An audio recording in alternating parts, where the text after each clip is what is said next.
Bonjour à tous, bienvenue à l'atelier Énéagramme, le 5 à travers ses ailes. Voilà ce que l'on va voir aujourd'hui. Donc les ailes du 5, c'est naturellement 4 et 6. Pourquoi cela? C'est parce que c'est parfois sous cet angle-là que certains d'entre nous, on va découvrir le profil Énéagramme qui est là, dès que l'on ouvre les yeux, ce filtre que l'on pose sur le réel. Oui, c'est un filtre que l'on pose sur le réel, parce que si c'était la vérité que l'on avait vue un jour, eh bien tout le monde verrait à travers certains événements la même chose. Force est de constater que ce n'est pas le cas, et donc sans représenter globalement l'énéagramme, et puis dans quelques instants je dirai aussi où vous pouvez avancer si vous voulez aller directement au cœur de cette vidéo. Sans donc représenter l'énéagramme, eh bien l'énéagramme c'est une invitation à découvrir, c'est le premier enjeu, la manière dont le mental filtre l'expérience. On pourrait parler aussi de masques, 9 masques, 9 voiles qui est posé sur le réel. Et donc la découverte de ce profil va mettre en lumière nos zones d'ombre, des croyances limitantes, la manière dont on a vu certains événements dans l'enfance, certains points de vue qui nous fait souffrir. Ça met en avant notre mécanisme de défense premier. C'est riche. À premier abord, l'énéagramme est simple. Ça pourrait sembler comme une grille de la personnalité comme les autres, ou alors comme la première des grilles de la personnalité, mais en réalité, c'est un système ouvert. Et je pense que c'est important de le rappeler, c'est-à-dire si la découverte de notre profil énéagramme est vraiment la base, parce que nous n'avons qu'un profil énéagramme. Oui, la conscience que nous sommes potentiellement a en elle les 9 qualités de l'énéagramme, mais la découverte de ce profil souffrant, c'est une invitation à aller voir justement certaines émotions, certaines croyances, encore une fois, ça cadre bien le travail. L'aspect le plus fascinant de l'énéagramme pour moi, c'est que quel que soit l'endroit où vous êtes né sur Terre, quel que soit votre milieu socio-culturel, un 5 est involue en 7. C'est-à-dire quand il va mal, le 5 va prendre les défauts du profil 7, systématiquement. Le 4 involue en 2. Le 8 involue en 5. Vous pouvez aller voir la vidéo sur le 5 qui involue en 7. Elle est déjà faite. Donc, bref. C'est un système qui est profond et pour moi, il a été trop simplifié ces dernières décennies. Et puis, une vision très contemporaine a été posée sur l'énéagramme. Et donc, naturellement, je m'inscris dans cette vision, même si bientôt, on va commencer à revenir à quelque chose de plus global. Je vais commencer à présenter l'énéagramme tel qu'il était vu peut-être dans l'Antiquité. Voilà, on va voir ça dans quelques temps. Donc, allons-y, tout simplement. Aujourd'hui, on ne fait pas de présentation plus longue. On peut simplement dire que cet atelier est construit pour que tout le monde puisse en profiter. En tout cas, je le souhaite. Débutants, un peu plus avancés, des thérapeutes me suivent. Vos commentaires sont toujours les bienvenus. Pourquoi? Personne mieux qu'un 5 peut parler d'un 5, même si le 5, souvent, n'aime pas parler de lui. On va en revenir dessus. Le 8, personne mieux qu'un 8 peut parler d'un 8, personne mieux qu'un 4 peut parler d'un 4. Donc vos commentaires sont toujours les bienvenus s'ils sont constructifs, parce que ils peuvent m'aider à y voir plus clair, ils remettent un petit peu de la rondeur dans ce système, de la profondeur. Donc avançons tous ensemble, parce que réellement c'est un outil aussi de communication, un outil qui est destiné à nous rapprocher, j'allais dire nous unir, en tout cas mieux comprendre l'autre, et c'est déjà le premier pas pour beaucoup d'entre nous. Comprendre pourquoi l'autre est comme ça, c'est déjà une première étape vers éventuellement l'accepter. Donc aujourd'hui, allons-y, le 5 à travers les ailes. Donc les ailes, c'est bien sûr 6 et 4. On peut simplement poser que le 5 est au cœur du centre mental. Alors si vous regardez la figure, vous vous dites, non, c'est le profil 6 qui est au centre du centre mental. Donc le centre mental est représenté par les points 7, 6, 5. Et donc le point 6 est au centre, il semblerait. Et en même temps, c'est le point 5 probablement qui a le plus à faire avec ce centre-là. Donc le centre de la rationalité, de la peur, besoin de comprendre le monde. Si on revient un tout petit peu en arrière, si vous découvrez l'énéagramme, on peut dire que les points 8, 9, 1 représentent le besoin de faire perdurer les choses dans le temps. C'est les besoins premiers qui sont d'abord au centre on va dire, de l'attention, du mental. Les points 2, 3, 4, c'est le centre de l'image, c'est-à-dire ce besoin d'être aimé, et on pourrait dire d'être en lien avec l'autre, et on pourrait dire d'être vu aussi, d'être reconnu par l'autre. Et donc, revenons sur les points 5, 6, 7. Pourquoi il est au centre? Parce qu'avec son élan 6, eh bien, on pourrait dire qu'il a affaire avec de la loyauté, et on pourrait dire le rapport aux autres. Il y a une anxiété forte autour du rapport avec les autres, parce que ce besoin de comprendre le monde et de comprendre l'autre, eh bien, l'invite à rester en écart de ce monde-là, parce que on ne le comprend pas, le monde. Il est toujours changeant, il est fluctuant. Et le mental a besoin de beaucoup de sécurité. Par définition, le mental fonctionne par paire d'opposés, juste ou faux, grand ou petit, juste, injuste, bon, beau, laid, etc. Donc, souvent, quand on a, on va dire, une rationalité trop conséquente, eh bien, on a du mal à voir si l'autre, on peut lui faire confiance ou pas, on a du mal à le comprendre. Ça, c'est vraiment le point 6 qui a le besoin de s'unir à un groupe d'une manière générale. On pourrait dire pour se prémunir de l'autre groupe. Ça, bien sûr, c'est quand il va mal. Parce que je sais que si, par exemple, Olivier regarde cette vidéo, il va me dire « Non, mais attends, tu plaisantes, sur le chemin évolutif, on est en mesure d'être à l'aise avec tout le monde. » C'est vrai. Il faut simplement rappeler que l'énéagramme, on le présente lorsqu'on est en souffrance, lorsque le mental est en souffrance. Parce que lorsqu'il n'est plus en souffrance, ce n'est plus un problème. Donc, le point 5 a besoin d'être en observation du monde. C'est le propre de l'esprit scientifique. Il a besoin d'être à l'écart. Et à l'écart pour analyser, comprendre le monde. Alors, pourquoi il est au centre du centre mental? Parce que quand il involue, quand il va mal, il va prendre les défauts de la structure 7 qu'on appelle l'épicurien. C'est-à-dire, il va vouloir se remplir toujours davantage d'informations. Il a peur du vide intérieur. Il a peur de s'ennuyer. Et le mental s'ennuie beaucoup du présent. Le 5 et le 4 a beaucoup à faire avec le rapport à la terre. Parce que le mental, si vous regardez bien, et le mental est un outil merveilleux, encore une fois, c'est un outil nécessaire. Si on n'avait pas de mental, on ne saurait même pas le lieu où on est, on ne saurait même pas si on a une profession, on ne saurait même pas où on est quand on ouvre les yeux le matin. Donc le mental, qu'on peut relier à l'ego, est nécessaire pour goûter aux joies de la dualité. Voilà, il y a sans doute une joie dans la non-dualité, mais la dualité, la séparation, pour pouvoir agir et jouer dans ce monde, le mental est nécessaire. Donc, justement, le 7 a besoin de jouer avec la vie, il a besoin de jouer avec tous les plaisirs. Il a peur de l'enfermement. À ce titre-là, il a besoin de pouvoir goûter au plaisir physique et au plaisir, bien sûr, mental. Donc, le 5, quand il va mal, il va vouloir prendre les défauts de cette structure 7 qui en a jamais assez. Le 7 veut toujours plus, il en veut toujours plus. Un gâteau c'est bien, mais enfin si je pouvais en avoir 2 ou 3, surtout quand il est sous stress. D'une certaine manière, le 5, qui lui est très peu gourmand, qui sait justement se contenter de très peu, rappelons que son mécanisme de défense c'est l'isolement, le premier, donc il sait rester en dehors de tout, en dehors presque de ses propres besoins quand il va mal, en dehors de ses émotions, parce qu'il ne les comprendrait pas. On retrouve parfois des enfants ou des adolescents qui ont besoin de demander à leurs parents « Mais t'es sûr maman que je suis en colère ?» Parce que finalement, comment rationnellement j'analyse que c'est de la colère et pas de la tristesse?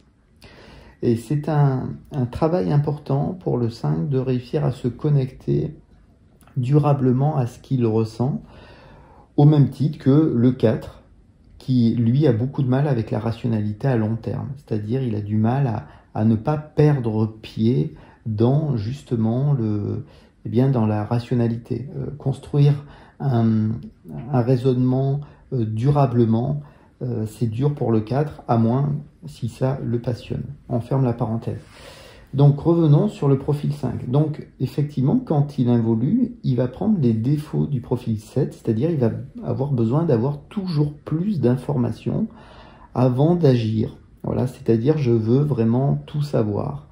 Et j'ai besoin, en tout cas quand le 5 va pas très bien, de classifier. Soit c'est juste, soit c'est faux. Alors forcément, c'est difficile parce que l'humain est changeant et donc avec son élan 6, on pourrait dire qu'il a une difficulté naturellement avec les autres parce qu'il a besoin de les analyser. Il a besoin de rester dans une position d'observation. C'est ce qu'on appelle son attention première au niveau de l'énéagramme. Donc son élan 6, en même temps, il a envie, à un moment donné, d'appartenir à un groupe. Ça lui permettra, ça sera une ressource pour lui, d'être un peu moins enfermé dans son espace personnel. Parce que le 5 a un jardin secret.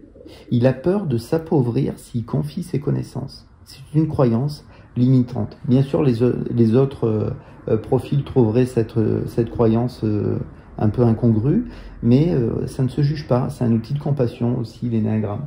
Il a peur soit de confier ses connaissances, parce que s'il les confie, il a peur de s'appauvrir de quelque chose d'important, parce qu'il est en quête de la vérité. Hein. Il cherche la réponse absolue, le 5. Hein.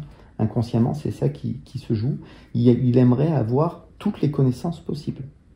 On vulgarise un peu, j'aime pas trop ça, en disant que c'est l'homme de bibliothèque. C'est-à-dire, c'est celui qui est dans une bibliothèque. Il pourrait rester des jours dans une bibliothèque. Ça serait pas un problème pour lui. Donc, le besoin de rester en retrait du monde et en même temps, à un moment donné, l'envie de se joindre à un groupe qui peut-être partage les mêmes connaissances. Et peut-être ensemble, avec ce groupe, ça va lui permettre d'avoir des règles stables qui lui permettront plus tard d'avoir un travail. Même si le travail pour lui peut être une source d'anxiété forte parce que il veut justement il a une tendance à l'avarice d'être. Quand on parle d'avarice, on croit qu'on parle d'argent. Dans ce cas-là, pas forcément. C'est surtout une avarice d'être. Donc, on en parlait à l'instant, il ne veut pas partager ses connaissances. Et puis, peut-être aussi qu'il a peur de trop en savoir sur un sujet. Et il se dit que s'il confie ses connaissances, il risque d'écraser un petit peu le groupe ou d'écraser l'autre. Rappelons que le 5 évolue en 8. Le 8, c'est le boss.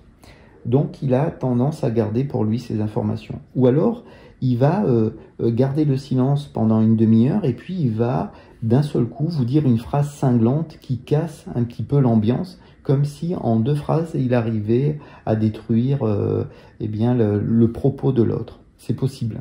Quand il va mal, il peut vraiment... effectivement, il prend les défauts du 7, et le 7 a une aile en 8, rappelons-le. Donc, avec son côté en 6, une anxiété, voilà, une anxiété parce finalement il doute beaucoup, et puis une connaissance n'est jamais valable que tant que je n'ai pas trouvé une autre connaissance qui est plus profonde. Donc, on ne peut jamais scientifiquement se reposer sur quelque chose durablement. Donc, avec son élan 6, une grande anxiété, un besoin de rester à l'écart. Hein, j'avais fait une vidéo sur le regard du 6. Le 6 a un regard un petit peu où justement il doute beaucoup. Quand le niveau d'anxiété, il commence à regarder les sources de danger. Le 5, lui, c'est vraiment son attention première. Qu'est-ce qu'il y a à comprendre? Qu'est-ce que je peux analyser dans cette situation? Et bien dans le présent, souvent, pour le mental en tout cas, il n'y a pas beaucoup de joie. D'ailleurs, on dit que le 5 n'est pas très, très joyeux. Parce que c'est vrai que quand le mental, qui est encore une fois un outil merveilleux, on abuse du côté, on pourrait dire, mental, c'est-à-dire, si vous dites « j'aime les poires et les pommes », cette pensée-là n'a pas le goût de la pomme. ni de la poire. Donc c'est un concept mental que de dire j'aime les poires. C'est un étiquetage et qui est un petit peu en dehors de la vie.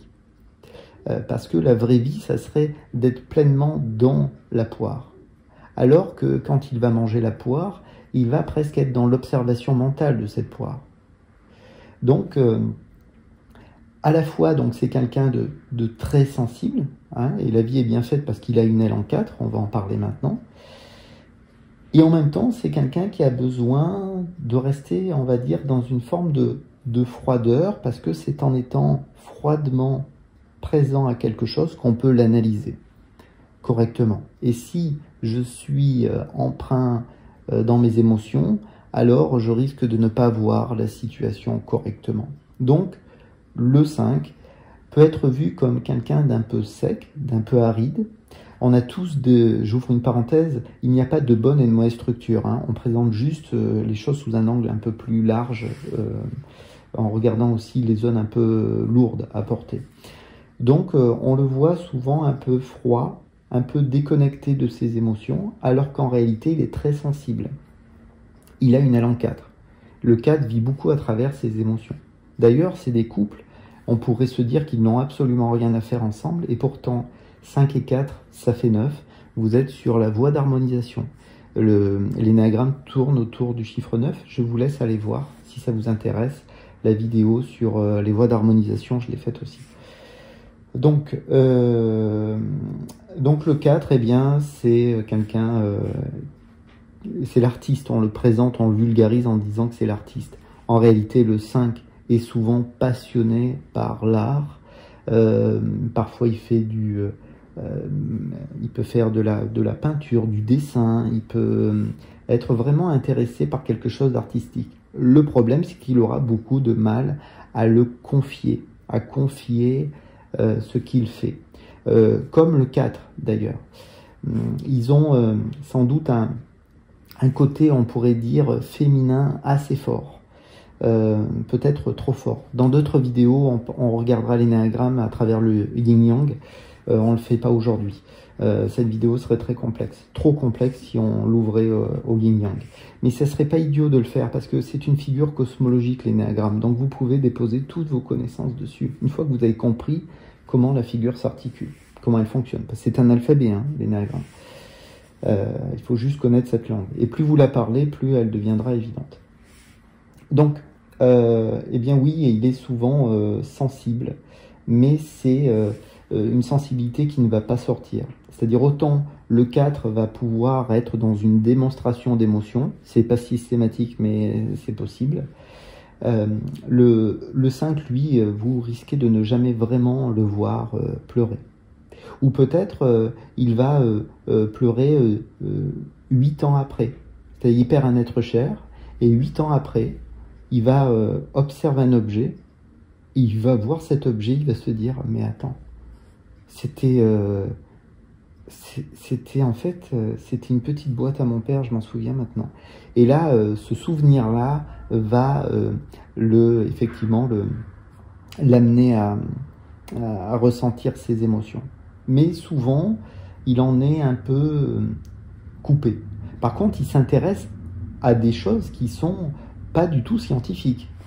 Ça, c'est important, c'est-à-dire souvent, il aime les choses un petit peu curieuses, parce que c'est vrai que le 4 est original, et il s'intéresse à des choses originales. Vous n'en saurez rien, par définition, parce que l'isolement veut que, d'une manière générale, j'ai besoin de me couper, de rester en retrait du monde, parce que j'ai besoin de l'analyser, mais effectivement, il est original, hein, même dans sa manière de construire ses, on va dire, ses raisonnements.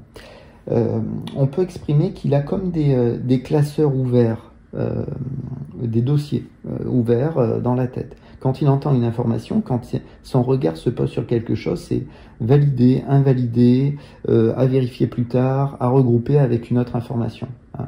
Rappelons que le 5 se désintègre en 7, et le 7, mentalement, fait beaucoup d'associations mentales, et ça le rend presque, le fait d'imaginer les choses, eh bien lui procure presque plus de plaisir que de les matérialiser réellement. Si je matérialisais vraiment mes projets, ça me ferait souffrir, ça serait pénible.